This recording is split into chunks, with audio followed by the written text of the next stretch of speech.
Welcome, dear listeners, to our exploration of the tumultuous landscape of 14th century England, where the threads of power, faith, and bloodshed intertwine in a complex tapestry.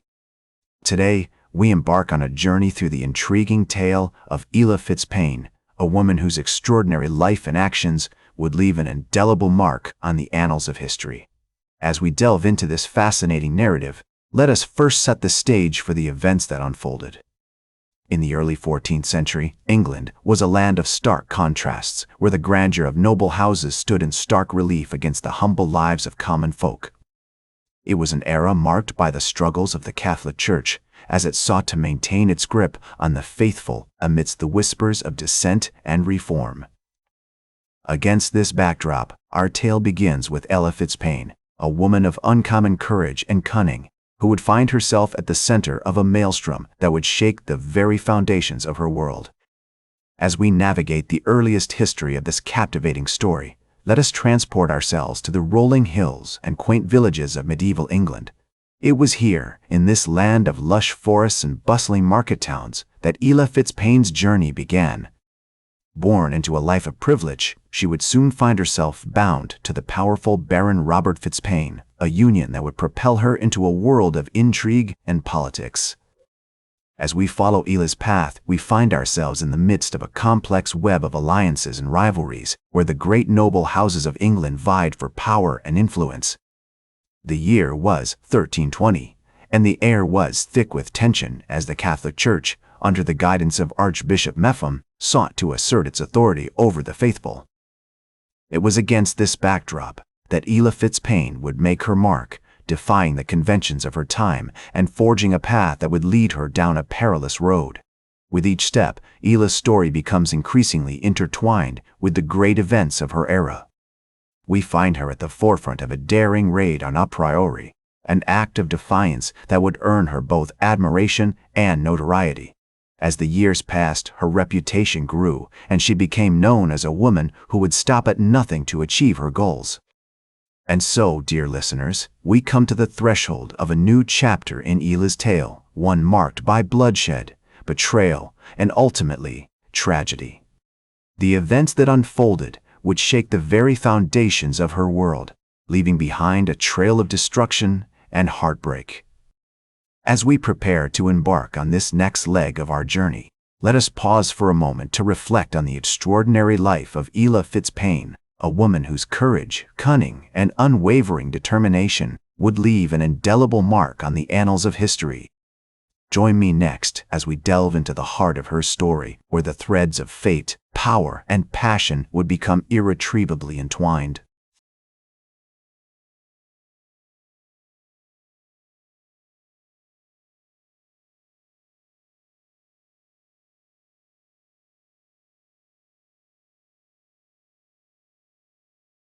Welcome back to our journey through the tumultuous landscape of European history, as we transition into the most pivotal and transformative era of the Reformation and the 30 Years' War. It was an age marked by unrelenting fervor, intellectual curiosity, and brutal conflict, where the very fabric of society was being reshaped by the relentless forces of change. As we immerse ourselves in this captivating narrative, let us find ourselves in the midst of 16th century Europe, where the Protestant Reformation was gaining momentum. The year was 1517, and Martin Luther's bold declaration, as expressed in his 95 Theses, had sent shockwaves throughout the continent, challenging the authority of the Catholic Church and igniting a firestorm of debate and rebellion. We find ourselves in the vibrant city of Wittenberg, Germany, where Luther's ideas were taking hold and the seeds of revolution were being sown. The air was electric with anticipation, as scholars, theologians, and common folk alike grappled with the implications of Luther's teachings. It was here, in this hotbed of intellectual ferment, that the likes of Philip Melanchthon and Johannes Calvin would emerge, leaving an indelible mark on the trajectory of Western thought. As we navigate the complex tapestry of the Reformation, we encounter a multitude of fascinating figures, each playing their part in shaping the course of history. There was John Calvin, with his rigorous theology and unwavering commitment to the principles of Protestantism, Henry VIII, the mercurial English monarch, whose quest for an annulment would lead to the establishment of the Church of England, and the indefatigable Ignatius of Loyola, who would found the Jesuit order, a powerful force in the Counter-Reformation.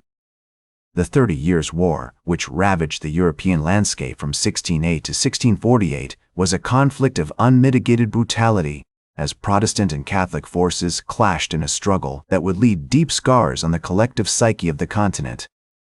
We find ourselves in the midst of the war-torn cities of Magdeburg and Dresden, where the horrors of siege warfare and massacres were being perpetrated on a staggering scale. As the war raged on, the diplomatic landscape was being reshaped by the ingenious statesmanship of Cardinal Richelieu, who would orchestrate the complex web of alliances that would ultimately lead to the Treaty of Westphalia. This seminal document, signed in 1648, would recognize the principle of sovereignty, establish the modern system of nation-states, and bring a measure of peace to a war-weary Europe. As we reflect on this pivotal era, we are reminded of the profound impact that the Reformation and the 30 Years' War had on the course of Western civilization. It was an age of unrelenting transformation, where the old certainties were being challenged and new possibilities were emerging. As the German theologian and historian Leopold von Ranke so eloquently expressed it, the Reformation was a time of great upheaval, but also of great creativity, for it was an era in which the very foundations of human existence were being re-examined. The aftermath of this conflict would be marked by a period of reconstruction, reflection, and reassessment as Europe struggled to come to terms with the devastating consequences of war. Join me next as we explore the decline and lasting legacy of this pivotal era, where the seeds sown in bloodshed and turmoil would ultimately give rise to a new era of enlightenment, tolerance, and cooperation.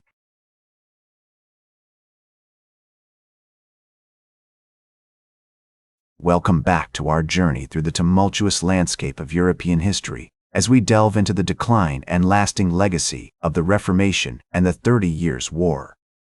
The aftermath of this devastating conflict was marked by a period of reconstruction, reflection, and reassessment as Europe struggled to come to terms with the devastating consequences of war. As we immerse ourselves in this captivating narrative, let us find ourselves in the midst of 17th-century Europe, where the Treaty of Westphalia had brought a measure of peace to a war-weary continent. The year was 1648, and the principle of sovereignty, established by this seminal document, would recognize the independence of nation-states, paving the way for the modern system of international relations. We find ourselves in the vibrant city of Amsterdam, where the Dutch Golden Age was in full bloom, and the likes of René Descartes and Baruch Spinoza were pushing the boundaries of human knowledge. The intellectual curiosity and tolerance that characterized this era would give rise to a new wave of scientific and philosophical inquiry as Europe slowly began to heal from the wounds of war. The period following the 30 Years' War was also marked by a significant shift in the balance of power, as the Habsburg Empire, which had once dominated European politics, began to decline. The rise of new powers, such as France and Sweden, would create a more complex and nuanced diplomatic landscape, where alliances were forged and broken with dizzying speed. As we reflect on this pivotal era, we are reminded of the profound impact that the Reformation and the 30 Years' War had on the course of Western civilization. It was an age of unrelenting transformation, where the old certainties were being challenged and new possibilities were emerging.